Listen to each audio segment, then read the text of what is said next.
Ya, terpujilah Sang Buddha, Namo Buddhaya. Ya, pertama-tama kami menyampaikan anumodana, terima kasih atas kesempatan dan undangan yang telah diberikan sehingga bisa bertemu di San Diego untuk menerima dana makanan dan menjadi keberkahan kita hari ini. Kita masih bisa berjumpa dengan ajaran Sang Buddha meskipun kita di negeri yang jauh, tetapi kita masih tetap menjaga dan punya keyakinan yang kuat kepada ajaran Sang Buddha. Meskipun sudah mungkin secara kultur, budaya mungkin berbeda dengan sebelumnya, karena di negeri Amerika tentu tidak sama dengan di Asia, tetapi dengan tetap merawat yakni keyakinan, ini adalah sumber dari segala kebajikan.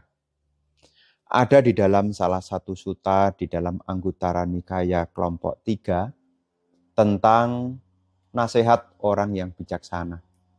Jadi sebetulnya orang bijaksana itu memberikan 3 nasihat yang semestinya dikerjakan.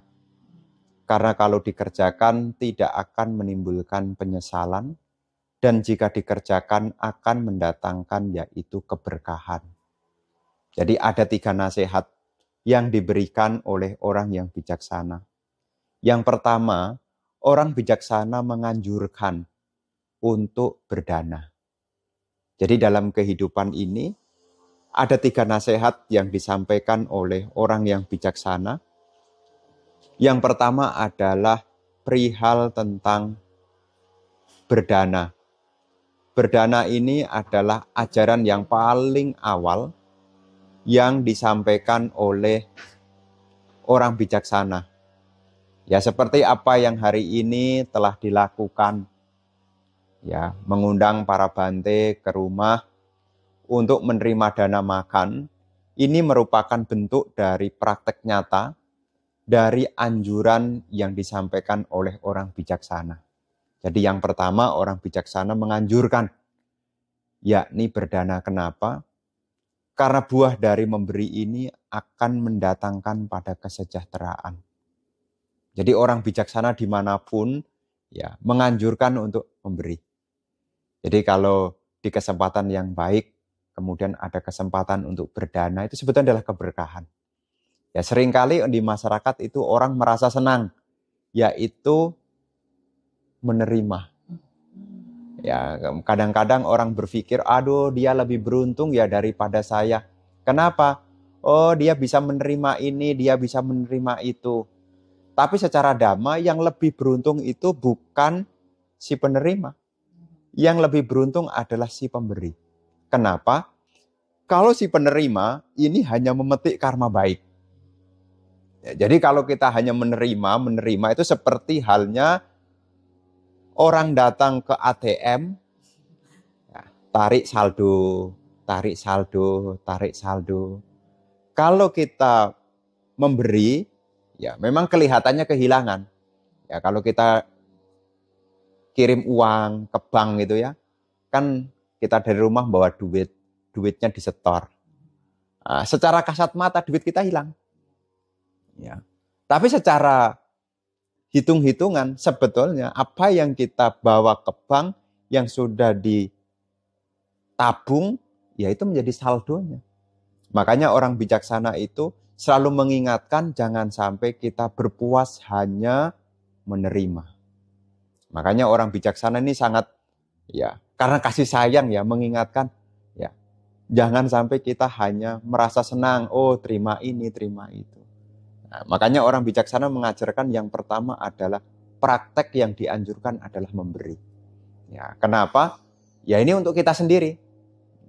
Saya pun juga masih memberi. Ya, kenapa? Karena ini bekal. Bekal tidak hanya di kehidupan sekarang. Ya, bekal juga untuk di kehidupan yang akan datang. Selama kita masih lahir kembali, kita masih butuh dukungan kebajikan. Salah satunya yaitu berdana. Karena buah dari berdana ini adalah kesejahteraan. Ya kita jauh dari kesulitan. Ya kalaupun ada kesulitan, kesulitan itu tidak menjadi beban. Ya, kenapa? Karena ada yaitu tindakan dari memberi. Ini yang pertama. Seperti apa yang sekarang dilakukan ini. Ini adalah praktek dari anjuran orang bijaksana. Ya. Kemudian yang kedua, ya, mata pitu upathana. Ya. Selain dana yang pertama, yang kedua adalah mata pitu upatana. Apa itu mata pitu upatana? Merawat ibu dan ayah. Nah, jadi orang bijaksana juga menganjurkan. Kenapa? Karena kalau seorang anak merawat ibu dan ayah, tidak akan mungkin dicela sampai kapanpun. Anaknya sukses, anaknya berhasil, tapi kalau mentelantarkan ibu dan ayahnya, apakah dapat pujian? Meskipun dia kaya kayak Bill Gates gitu misalnya. Oh, dia tidak kekurangan apa-apa, di mana-mana popularitasnya tinggi. Ya. Dia punya hasil karya yang luar biasa yang dipuji oleh banyak orang. Tapi kalau dia menelantarkan orang tuanya, apakah dia dapat pujian? Tidak. Makanya orang bijaksana yang kedua menganjurkan kepada para umat, ya, kepada para biku juga, mengingatkan tentang apa? Mata pitu upatana, merawat ibu dan ayah. Ya, merawat itu ya bukan hanya merawat fisik saja. Ya. Karena mungkin fisik mungkin ya secara materi mungkin cukup. Tapi cara merawat yang batin ini kan juga perlu dilakukan. Ya, seperti apa? Ya memberi perhatian, ya, membuat ya papa mama menjadi tenang, tidak terbebani. Ini kan salah satu hal yang baik gitu loh. Makanya orang bijaksana itu ya menganjurkan. Makanya kalau ada yang bilang, ya kita harus bakti sama biku gitu. Ya bagus juga, tapi juga disampaikan juga bakti sama ibu dan ayah juga. Karena ini nasihat orang bijaksana. Jadi orang yang bijaksana itu menasihatkan untuk yang kedua adalah merawat ibu dan ayah. Nah, jadi di dalam ajaran Buddhis ini ya jangan sampai kita berpikir, wah enggak ada perhatian sama orang tua. Ada. Nah, di Sutta itu disebutkan, ada berdana, ada mata pitu upatana. Jadi beruntung, ya beruntung kalau kita masih punya kesempatan ya memberi kabar. Kalau jauh ya memberi kabar, kalau dekat ya memberi makan, jangan kebalik ya. Ya, jadi kalau yang dekat malah dikasih kabar, sedangkan yang jauh malah dikasih makan ya. Ya semua ya tahu kondisi, tahu posisi juga. Ini juga hal yang dinasehatkan oleh orang bijaksana. Nah, kemudian yang ketiga, baru orang bijaksana menganjurkan tentang brahmacari. Brahmacari itu ada waktunya untuk melepaskan keduniawian. Nah, jadi kalau ada waktu, ada kesempatan ya jangan lupa. Nih sesibuk-sibuknya jangan lupa meditasi. Nah, ya jangan lupa meditasi. Ini orang bijaksana mengingatkan. Kenapa? Karena juga sama pentingnya. Gitu loh. Melepaskan keduniawian itu artinya ya kita bisa sejenak melepaskan kerewetan-kerewetan dunia. Ya, kadang-kadang kan orang zaman sekarang kan dibikin stres oleh dunia loh. Dibikin stres oleh dunia. Gitu loh. Yang tidak ada diadain. Ya. Yang tidak ada diada-adain. Yang sudah ada ditambah-tambahin. Tuh, bukannya dikurangin tuh. Makanya orang bijaksana juga yang ketiga ini menasihatkan apa? Ya melepaskan. Makanya kalau ikut retret tuh sebetulnya juga praktek brahmacari. Ya, hidup luhur. Ya, hidup luhur, pabajita istilahnya. Pabaja itu, meninggalkan keduniawian. Meskipun itu seminggu, 2 minggu, mungkin 1 jam, 2 jam, ya harus ada. Jangan sampai pikirannya hanya diliputi oleh duniawi. Ada waktunya. Gitu loh. Karena ini adalah upaya untuk ya diri kita sendiri. Jadi kalau kita berdana, buahnya sejahtera. Secara fisik sejahtera. Makan tidak kurang. Ya, tidak jadi homeless lah. ya makan ada, ya semua tidak kurang itu dari berkat dana. Buah dari dana membawa kesejahteraan. Merawat ibu dan ayah menjadi orang yang terhormat. Jadi merawat ibu dan ayah menjadi orang yang terhormat. Hanya kalau kita laku baru menghormat sama orang tua, baru ngormat aja buahnya langsung terhormat. Belum lagi kalau kasih pelayanan-pelayanan. Nah, kalau yang ketiga ini urusannya dengan batinnya. Kalau dana itu urusannya dengan materi. Kalau bakti sama orang tua hubungannya dengan kedudukan. Makanya seperti dikatakan salah satu syarat kalau mau jadi raja para dewa, Saka itu. Ya, itu ada 7 syarat untuk menjadi Saka. Salah satunya apa? Menghormat sama orang tua. Dan orang-orang yang dituakan. Nah, itu ada tuh. Ya. Kalau mau jadi ya yang berkedudukan. Ya, kan orang-orang cari kedudukan loh. Loh iya, di mana-mana orang cari kedudukan. Ya. Sekolah tinggi-tinggi supaya apa? Bisa duduk kan.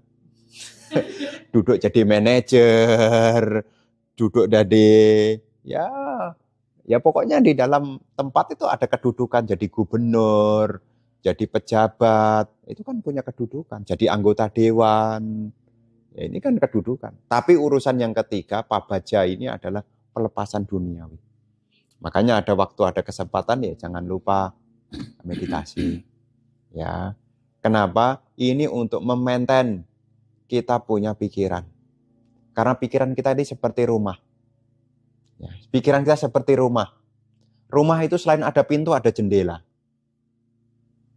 Ya, rumah itu ada pintu, ada jendela. Karena kalau rumah tidak ada pintu, tidak ada jendela, namanya bukan rumah. Ya, rumah ada pintu, ada jendela. Kita juga sama. Kita juga ada pintunya, ya ada pintunya. Semua di total ada 6. Makanya disebut 6 pintu indria. Nah, 6 pintu indria. Rumah ada pintunya, meskipun ditutup kayak apapun itu rumah.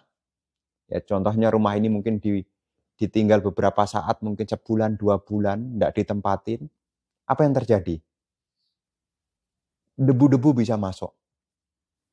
Setelah sebulan masuk, udaranya jadi tidak seger. Tidak seger. Terus bagaimana? Kalau pintunya ini dijaga, isinya kemudian dibersihkan, bagaimana? Yang tinggal jadi nyaman. Ya, kita ini kan pintunya kan kebuka. Ya, ini bukan ditinggal jalan-jalan, ini aktif terus. Mata, telinga, hidung, ya lidah, sentuhan ini kan. Nah, ini masuk nih. Apa yang masuk ke dalam batin kita kalau tidak kita tata, tidak kita bersihkan, ya samalah kayak rumah ini. Orangnya sibuk. Kalau sibuk, semua ditumpuk, semua ditumpuk, semua ditumpuk. Apa yang terjadi? Ya, apa yang terjadi? Semua masuk, apa yang terjadi? Kalau orangnya tidak punya waktu untuk menata, apa yang terjadi? Ya, 1 penuh, 2 berdebu, ya, tinggal merasa tidak nyaman. Kan kadang-kadang kan ada orang dibuat stres oleh pikirannya. Aduh, pikiran kok stres gitu. Aduh, ini banyak pikiran nih. Nah, itu sebetulnya sudah waktunya untuk dibersihkan. Ya, kalau rumahnya kok enggak enak ya, maka tuan rumahnya ngepel, nyapu, nata, yang kotor-kotor enggak dipakai, disortir, dibuang. Nah, jadi meninggalkan keduniawian itu sebetulnya juga menata, meninggalkan, menyortir hal-hal yang tidak terpakai. Ya, jadi kalau kita bisa menyortir, meninggalkan hal-hal yang tidak terpakai, ya seperti rumah yang tidak kepakai dipinggirkan, di dalamnya jadi lega. Ya, tinggal juga merasa tidak sumpek, melihat pun juga merasa nyaman. Ya. Makanya yang ketiga orang bijaksana menganjurkan untuk pabaja. Pabaja itu sejenak untuk ya meninggalkan keduniawian. Ya, jadi ada waktu, ada kesempatan ya meditasi. Bante, kalau saya yang ketiga enggak bisa bagaimana? Ya 1, 2. Berdana dan merawat orang tua. Ya 1, 2. Syukur-syukur kalau ketiganya. Ya, ini demi ya diri kita sendiri. Makanya di dalam suta ini disebut sebagai ya nasihat orang bijaksana. Jadi 3 hal ini nasihat. Ya. Karena kalau ini dipraktekkan, kalau ini dijalankan, ya tidak akan menimbulkan yaitu penyesalan. Kalau berdana tidak dijalankan, ini sebetulnya sudah susah. Di sini nanti susah, di sana juga susah. Ya, makanya beruntung tadi saya bilang, meskipun kita jauh dari kebiasaan sebelumnya, tapi masih beruntung. Beruntungnya apa? Kita masih bertemu dengan ajaran Sang Buddha dan beruntungnya kita masih bisa praktek Dhamma. Salah satunya adalah berdana. Gitu loh. Nah, ditambah lagi, ya ingat jasa orang tua, bakti sama orang tua. Ditambah lagi, yang ketiga, yaitu ya pabaja. Nah, pelepasan, ada waktu meditasi. Karena kalau enggak waktu kita nanti, ya enggak ada habisnya. Iya, enggak ada habisnya waktu kita. Ya. Ya, jadi sebisa mungkin ya 3 hal ini ya diingat supaya apa ya kita merasa bersyukur. Ya, kalau sekarang kita tidak bahagia itu seperti sekarang kita berada di dalam rumah tapi kita sumpek. Nah, dari kalau sumpek itu ya harus ingat, ini ada sesuatu yang harus saya bersihkan ini. Jadi kalau dalam rumah ini kalau saya sumpek kan ditambah-tambahin tuh. Ya, kadang dipel, ya kadang-kadang pelnya aja ditambahin pewangi. Biar wangi. Nggak nyalahkan kenapa kotor. Itu kan kadang-kadang ada orang begitu. Kenapa pikiran buruk kok muncul? Kenapa pikiran buruk kok muncul? Bukan pikiran buruk yang muncul, pikiran baik yang nggak dikembangkan. Sama juga, kenapa rumah kotor? Kenapa rumah kotor? Bukan rumahnya kotor, pemiliknya lupa membersihkan. Ya, jadi ini penting. Karena tinggal di kota besar, ya kayak di sini nih, ya gampang sekali hiruk pikuk. Apalagi saya dengar umat di LA pada cerita, Bante di sini pendapatannya besar, tapi pajaknya juga besar juga. Jadi ya sebisa mungkin ya 3 hal ini ya selalu dijaga minimal. Ya minimal. Ini ada di sutta yang lain ya. Di sutta yang lain dikatakan begitu. Meskipun ya secara pokok yang mendatangkan kebahagiaan secara pokok adalah 4 sada, sila, samadhi, panya. Ya, tapi di dalam praktek yang lain, Guru Buddha menganjurkan ada 3 nasihat yang disampaikan oleh orang bijaksana. Ya, namanya Pandita Sutta. Orang bijaksana namanya Pandita. Ya. Berdana, merawat ibu dan ayah, dan pabaja. Jadi kalau ada hiruk pikuk, ya coba diteliti lagi. Nah, duduk dengan nyaman, rilekskan pikirannya, rilekskan tubuhnya, ya ditenangkan. Seperti rumah. Ada yang bilang Bante meditasi itu melelahkan. Aduh capek Bante meditasi, sama lah kalau nata rumah itu juga capek. Nah, sebetulnya tidak capek kalau diangsur, dilatih. Ya, menjadi capek karena kita biarkan, akhirnya menumpuk. Setelah menumpuk akhirnya bingung. Kapan memulainya, apa dulu yang akan dimulai. Ya, kadang-kadang kan kesetresan dalam pikiran ini kan ada. Gitu loh. Apalagi ya sudah tahu makin begini makin ke sini ya tingkat kebutuhan orang ini ya meningkat, tuntutan hidup juga meningkat, persaingan hidup juga meningkat. Ya, kalau tidak punya kesiapan secara mental ya bisa tumbang. Gitu. Nah, salah satunya ya yang tidak penting ya disortir, ini tidak perlu dikhawatirkan ya, latihan melepaskan. Karena kalau semua dikhawatirkan, semua mengkhawatirkan. Ya. Jadi akibatnya apa? Yang tidak menderita sudah menderita. Oleh siapa? Bukan oleh keadaan. Tapi sudah diciptakan oleh pikiran. Takut ini, takut itu. Ya, maka sebisa mungkin ya, pagi hari ya meditasi. Ya, ada waktu istirahat, namanya istirahat itu tidak melakukan apa-apa ya.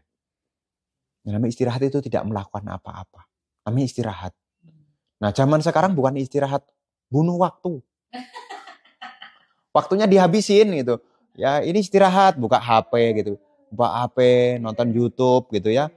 Dengerin lagu itu. Itu bukan istirahat, itu kerja lagi itu. Namanya istirahat ya tidak melakukan aktivitas. Gitu. Jadi harus ada waktu istirahat.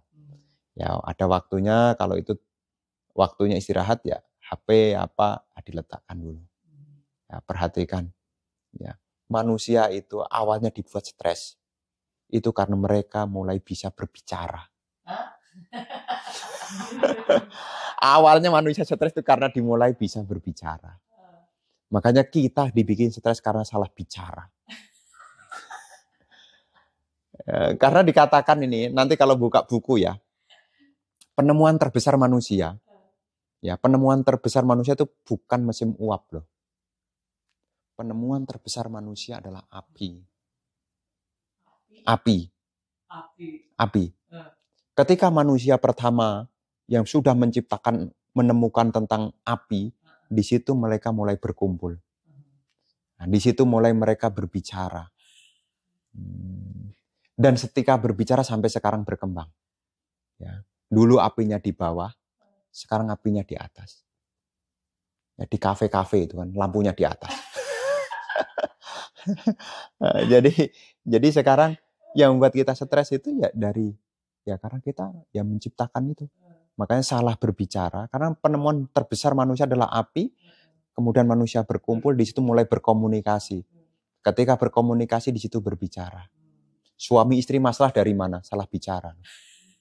Anak dengan orang tua masalah kenapa tidak bisa nyata bicaranya.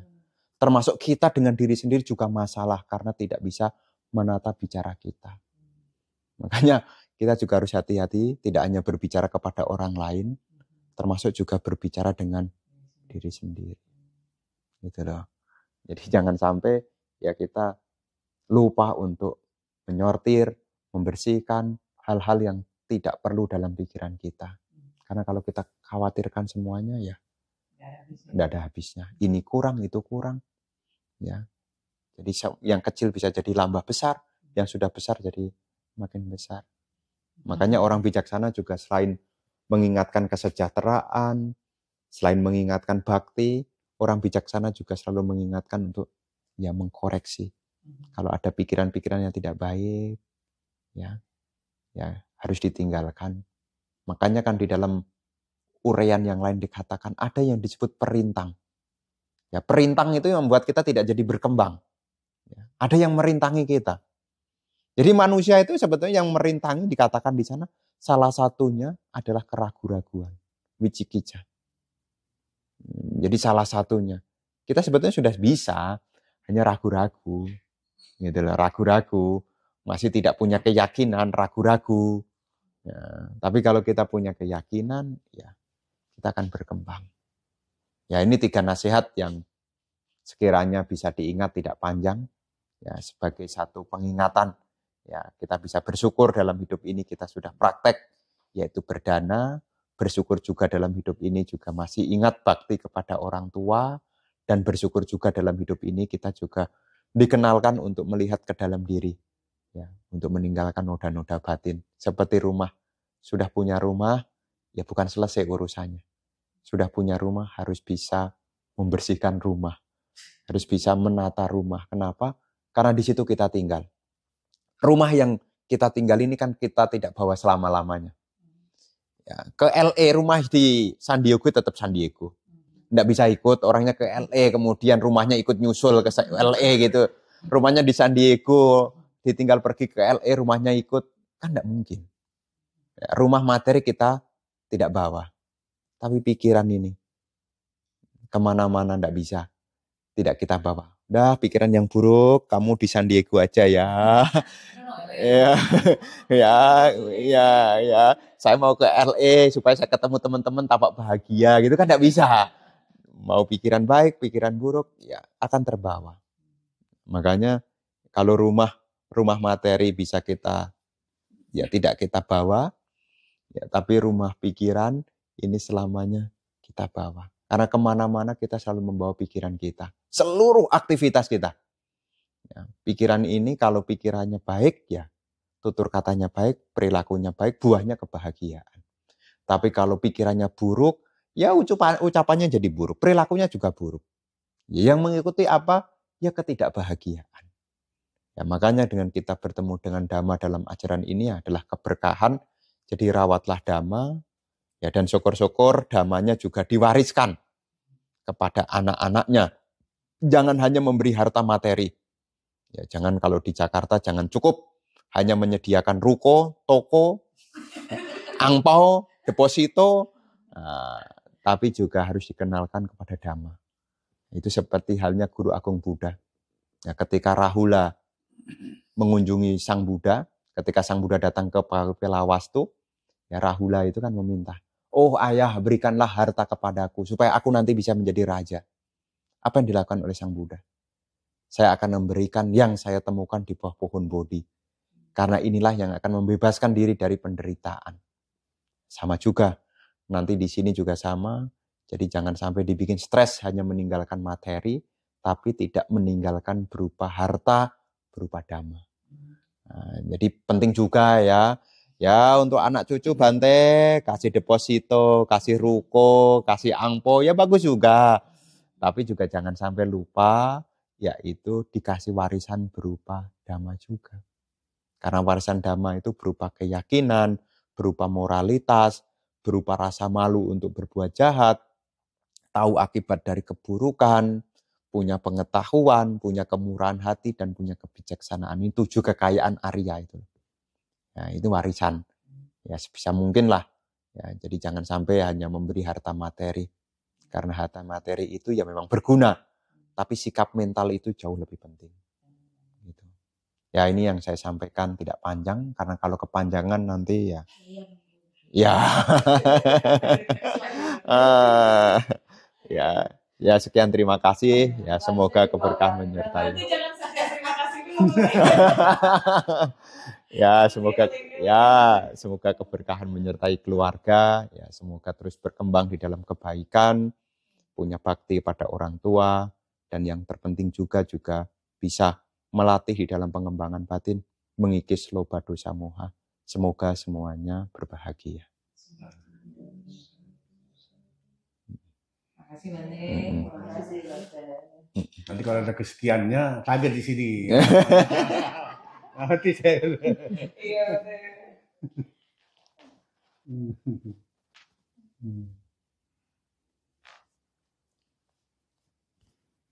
Kalau mama susah Bante untuk suruh dengar Dhamma di sana. Ya, dikit-dikit lah. Iya. Terus kalau kita ke tempat wihara yang kayak Thai gitu kan mereka nggak pakai bahasa Indonesia. Ke